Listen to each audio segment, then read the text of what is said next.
Hello दोस्तों, मैं अमित कुमार। आज हम बात करने वाले हैं कक्षा 12वीं के तीसरे चैप्टर आव्यूह की एक्सरसाइज 3.4 के क्वेश्चन नंबर 13वें की।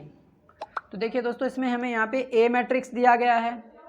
ए मैट्रिक्स दिया गया है तो इसमें जो 3.4 में हमें यही पूछा गया है कि प्रारंभिक रूपांतरण के प्रयोग से हमें इसका व्युत्क्रम ज्ञात करना है। पता है, हर बार हम यही कर रहे हैं कि ए को ए आई के रूप में लिख रहे हैं, ठीक है। उसके बाद इधरली साइड ए की वैल्यू डाले 2 - 3 - 1 2 बराबर ए आई हम ये रखते हैं 1 0 0 1 और इसको हमें आई बनाना होता है, यानी 1 0 0 1 बनाना होता है, ठीक है। यही काम करते हैं।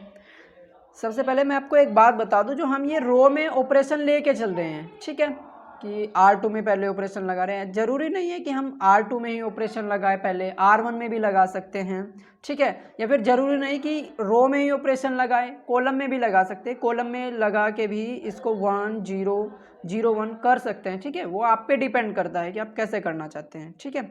यहाँ पे हम रो यानी पंक्ति के हिसाब से कर रहे हैं हर क्वेश्चन, ठीक है। ये थोड़ा नए से मेथड से कर लेते हैं, कॉलम के तरीके से कर लेते हैं।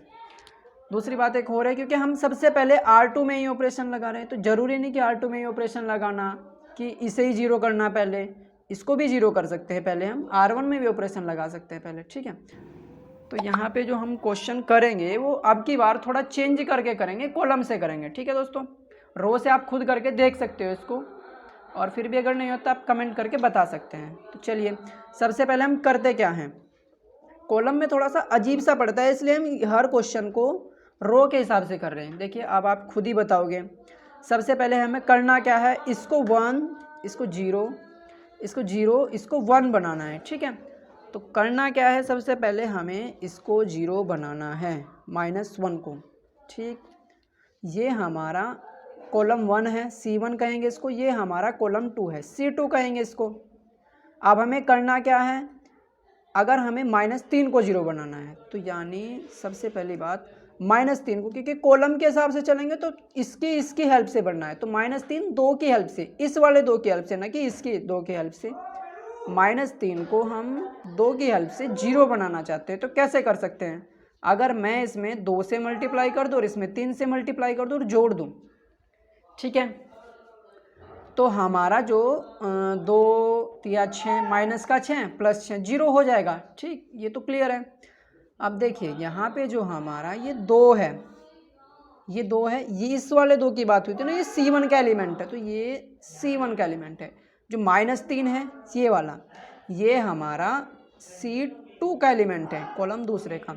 अब हमने क्या किया, इसमें 3 से मल्टीप्लाई और इसमें 2 से मल्टीप्लाई किया और जोड़ दिया, ठीक है दोस्तों। तो ये हमारा ऑपरेशन बन गया। अब ऑपरेशन लगना किसमें, क्योंकि ये जो एलिमेंट है हमारा C2 का, कॉलम 2 का एलिमेंट है, तो यानी C2 में ऑपरेशन लगना है। क्या ऑपरेशन, ये वाला 2C2 + 3C1। तो क्योंकि हमारा C2 में ऑपरेशन लगना है, कि इसका मतलब C1 में तो कोई चेंज नहीं होना, वो तो जो का तू रहेगा। तो 2 - 1 हमने जो का तू लिख दिया बराबर A। इसके भी C1 में कोई चेंज नहीं होना, ये C1 होता है इसका, ये C2, इसके भी C1 में कोई चेंज नहीं होना, तो ये हमने जो का तो लिख दिया, ठीक है दोस्तों। अब हमें यहाँ पे C2 के लिए निकालना है। सबसे पहली बात, अगर हम इसके लिए काम करेंगे तो देखिए, यहाँ पे जो हमारा C2 है, इस -3 को 0 बनाने के लिए ही हमने ये ऑपरेशन बनाया है, ठीक है। तो ये तो 0 लिख देंगे डायरेक्टली। अब इसके बाद अगर इसके लिए काम करेंगे हम, तो 2 गुना C2 क्या है हमारा, इसके लिए जो ये C1 है इसके लिए, और ये C2 है, तो C2 यहाँ पे 2 है, प्लस 3 गुना C1 यहाँ पे -1 है हमारा, यानी 2 दूनी 4 और 3 एकम 3, वो भी माइनस का, तो -3 यानी 1 हो गया हमारा। तो ये हो गया हमारा 1, ठीक है दोस्तों। अब इसके बाद इसके लिए भी ये हमारा, अगर इसमें काम करेंगे हम, तो जो C2 की वैल्यू है 2 × C2 हमारा 0 है, 0 + 3 × C1, इसके लिए जो C1 है वो 1 है, यानी 2 गुना 0, तो 0 + 3, ये 3 ही हो जाएगा। ये आ गया हमारा 3। ऐसे जब इसको सोल्व करेंगे इसके लिए, तो यहाँ पे C2 1 है, 2 ही कम 2 हो जाएगा, C2 प्लस 3, C1 कितना है, C1 0 है, तो 3 × 0 तो 2 + 0 2 हो जाएगा। तो ये आ गया हमारा। थोड़ा सा अजीब सा लग रहा होगा क्योंकि एकदम नए से तरीके का हो रहा है, ये क्वेश्चन नए से ही हिसाब से हो रहा है। तो हमारा 0 1 बन गया। अब हमें इसको 0 बनाना है -1 को। ठीक है दोस्तों, ये किसका एलिमेंट है, C1 का, C1 और ये C2। देखिए क्या करेंगे अब की बार हमें -1 को 0 बनाना है 1 की हेल्प से। -1 को 1 की हेल्प से 0 बनाना है। तो क्या करेंगे, हम दोनों को जोड़ देंगे सीधा सीधा सा। ये जो हमारा 1 है ये किसका है, C2 का एलिमेंट है, और ये जो -1 है, -1 C1 का एलिमेंट है, तो ये C1 का एलिमेंट। क्या किया हमने, दोनों को जोड़ दिया, तो जो ऑपरेशन लगा वो ये लगा। अब लगेगा किसमें, क्योंकि -1 को 0 करना है, तो C1 का एलिमेंट है, C1 में ऑपरेशन लगेगा, C1 + C2 ऑपरेशन लगेगा, जो कि हमने बनाया अभी। तो लिख देते हैं, क्योंकि C1 में ऑपरेशन लग रहा, तो C2 तो जो का तो लिख देना है बिना किसी दिक्कत के, इसमें भी और इसमें भी। ठीक है, अब अगर C1 के लिए बात करेंगे तो देखिए -1 को 0 बनाने के लिए तो हमने ऑपरेशन ही लगाया, तो 0 हो गया। इसके बाद 2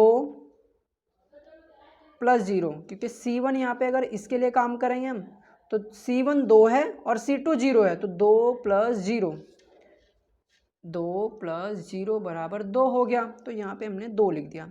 ठीक है दोस्तों, ऐसे ही यहाँ पे भी जब इसके लिए देखेंगे हम, ये हमारा C2 और ये हमारा C1 है। तो यहाँ पे जब हम अगर इसको सोल्व करेंगे, देखिए यहाँ पे जो हमारा C1 है वो 1 है, और C2 कितना है, इसके लिए 3 है, +3, तो ये हो गया हमारा 1 और 3 4, तो ये लिख दिया हमने 4। अगर इसके लिए देखेंगे हम तो 0 + 2, तो 2 हो जाएगा वापस। ठीक है दोस्तों, ये हो गया हमारा। देखिए था बहुत ही अजीब सा, बड़ा ही बेढंगा सा। देखिए यहाँ पे हमें करना क्या है, 0 1 0 तो मिल गया, बस यहाँ पे हमें 1 बनाना है किसी भी तरह। तो हम क्या कर सकते हैं, इस कॉलम को C1 को हम 2 से डिवाइड कर सकते हैं, C1/2, तो हमारा आंसर आ जाएगा। ठीक है दोस्तों, अब ऐसा मत करना कि हम रो में ऑपरेशन लगा दें, क्योंकि इसकी यही एक कमी है कि हमें अगर कॉलम में ऑपरेशन लगाना है तो सिर्फ और सिर्फ कॉलम में ही लगाना है, आप रो को नहीं पकड़ सकते। क्योंकि अगर आप रो को पकड़ लोगे, उसमें ऑपरेशन लगाओगे तो गलत आंसर हो जाएगा। जैसे अगर मैं चाहूँ तो यहाँ पे R1 को भी डिवाइड कर सकता हूँ 2 से, R1/2, लेकिन हमारा आंसर एकदम अलग आ जाएगा, क्योंकि 2 को ये तो हो जाएगा 1 0, लेकिन यहाँ पे 2 3/2 आएगा। ठीक है ना दोस्तों, जो कि गलत आंसर होगा, ऐसा नहीं होना। अगर कॉलम में ऑपरेशन लगाना है तो लास्ट तक कॉलम में ही लगना है, रो को नहीं पकड़ना, और अगर रो को पकड़ लिया है तो लास्ट तक रो में ही ऑपरेशन लगना है, कॉलम में नहीं लगना। ठीक है, ये था हमारा। अब देखिए यहाँ पे हम क्या कर रहे हैं, क्योंकि C1 को 2 से भाग दे रहे हैं, तो C2 तो जो का तो, C2 हो गया हमारा जो का तो, इसका भी और इसका भी C2 हो गया हमारा जो का तो। अब इसके बाद इसको भाग दे रहे हैं हम, तो 2 को 1 और 0 को भाग देंगे तो 0 ही रहेगा, 2 से भाग देंगे। ऐसे 4 को 2 से भाग देंगे तो 2 दूनी 4 हो जाएगा, और 2 को 2 से भाग देंगे तो 2 ही कम 2 हो जाएगा। ये हमारा दिख गया आपको, इन्वर्स हो गया। ए इन्वर्स क्या हो गया, 2 3 1 2। लेकिन दोस्तों अगर हम यहाँ पे थोड़ी सी भी गलती कर दें, मतलब रो में ऑपरेशन लगा दें, जबकि शुरू से ही हम कॉलम में लेके चले और रो में लगा दें, तो इसका आंसर पता क्या हो जाएगा इसका आंसर फिर हो जाएगा, इसे 2 से भाग देंगे तो 2 हो जाएगा, और इसे 2 से भाग देंगे 3/2 2 2, जो कि गलत आंसर है। ठीक है, इसलिए अगर कॉलम में लगा रहे हैं तो कॉलम में ही लगाना है, और रो में लगाना है तो रो में लगाना है। ठीक है दोस्तों, ये हमारा आंसर हो गया। अगर आपको इस क्वेश्चन में कुछ भी कहीं भी डाउट हो, थोड़ा अजीब से किस्म का था, आप इसको रो के मेथड से भी करके देखना ज़रूर खुद से, बहुत ही बढ़िया क्वेश्चन है। अगर आपको कहीं भी डाउट हो इसमें तो आप हमें कमेंट करके ज़रूर बताइए। ठीक है, तो ये हमारा आंसर हो गया। बस यही बताना था इसमें कि हम इसको कॉलम के हिसाब से भी कर सकते हैं, ज़रूरी नहीं कि रो के ही हिसाब से करें। सारे के सारे जितने भी क्वेश्चन हैं सबको कॉलम के हिसाब से भी किया जा सकता है और आंसर करेक्ट ही आएगा। लेकिन बस इतना याद रखना है कि अगर हम ऑपरेशन रो में लगा रहे हैं शुरू से तो लास्ट तक रो में ही लगना है, कॉलम का आपको नहीं पकड़ना फिर। और अगर कॉलम में लगा रहे हैं तो कॉलम को ही रखना है, उसमें रो का नाम नहीं आना चाहिए, तभी हमारा आंसर करेक्ट हो सकता है। अगर आपको फिर भी इसमें कुछ भी थोड़ा बहुत डाउट हो तो आप हमें कमेंट करके बता सकते हैं।